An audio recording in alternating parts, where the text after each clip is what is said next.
తీరిక లేకుండా పనిలో నిమగ్నమై ఉన్నప్పుడే మనకు ఒక ముఖ్యమైన నిజం తెలుస్తుంది. జీవితంలో చాలా సమస్యలు ఖాళీగా ఉండడం వల్లే వస్తాయని అనిపిస్తుంది. పని ఉన్నప్పుడు మనసు దానిపై దృష్టి పెట్టి ఉంటుంది.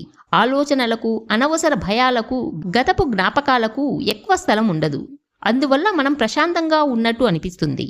కానీ ఖాళీగా ఉన్నప్పుడు పరిస్థితి మారుతుంది. మనసు ఏదో ఒక దానిపై ఆలోచించడం మొదలు పెడుతుంది.